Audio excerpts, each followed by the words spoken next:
ஆன்மீக நண்பர்கள் அனைவருக்கும் வணக்கம். கருவறை வாசல்ல ஏன் கஜலட்சுமி இருக்காங்கன்னு தெரியுமா?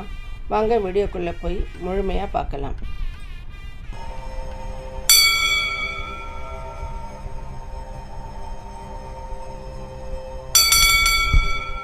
நண்பர்களே, நாம் சிவன் கோயிலுக்கு போயிருப்போம், முருகன் கோவிலுக்கு போயிருப்போம், ஏன் பெருமாள் கோயிலுக்கு கூட போயிருப்போம்.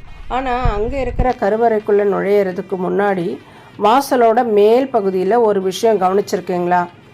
அங்கே ஒரு தாமரை மேலே லக்ஷ்மி தேவி அமர்ந்திருக்க, ரெண்டு பக்கமும் யானைகள் தங்களோட துதிக்கையில் பொற்குடங்களை ஏந்தி அபிஷேகம் செய்கிற மாதிரி ஒரு சிற்பம் இருக்கும். அவங்க தான் அஷ்டலட்சுமிகளில் ஒருவரான கஜலட்சுமி. இவங்கள தமிழில் வேழத்திரு அப்படின்னும் சொல்லுவாங்க. ஆனால் யோசித்து பார்த்தீங்கன்னா, வெவ்வேறு தெய்வங்களோட கோவிலில் கூட கருவறைக்கு மேலே ஏன் பொதுவாக இந்த கஜலட்சுமி உருவத்தையே வைக்கிறாங்க? அதுக்கு பின்னாடி ஒரு அற்புதமான ஆன்மீக ரகசியம் இருக்குது.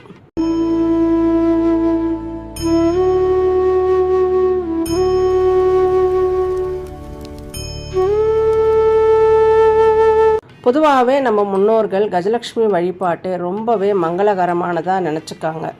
நம்ம வீடுகளில் ஏற்றுற காமாட்சி விளக்கில் நடுவுலையும் நிலைவாசல்களோட உச்சியிலேயும் இவங்க தான் காட்சி தராங்க. ஏன்னா கஜலட்சுமி அப்படிங்கிறவங்க வெறும் செல்வத்துக்கு மட்டும் அதிபதி கிடையாது.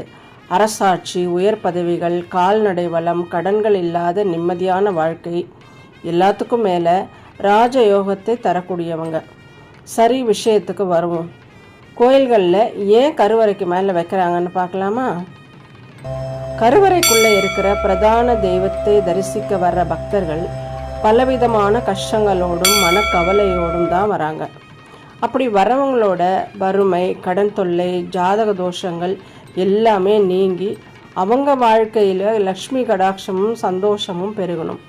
அதனால தான் கருவறைக்கு இருக்கிற மூலவரை வணங்குறதுக்கு முன்னாடி வாசலில் இருக்கிற கஜலட்சுமியை மனமுருகி வேண்டி அவங்களோட அருளை பெற்றுவிட்டு அப்புறமா உள்ளே இருக்கிற தெய்வத்தோட அருளையும் முழுமையாக பெறணும். அப்படிங்கிறதுக்காக தான் நம்ம முன்னோர்கள் கருவறைக்கு மேலே கஜலட்சுமி உருவத்தை அமைச்சிருக்காங்க.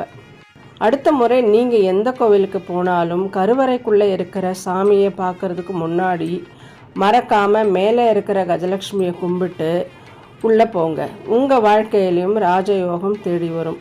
இந்த தகவல் உங்களுக்கு புதுசாக இருந்தால் உங்கள் நண்பர்களுக்கும் ஷேர் பண்ணுங்கள்.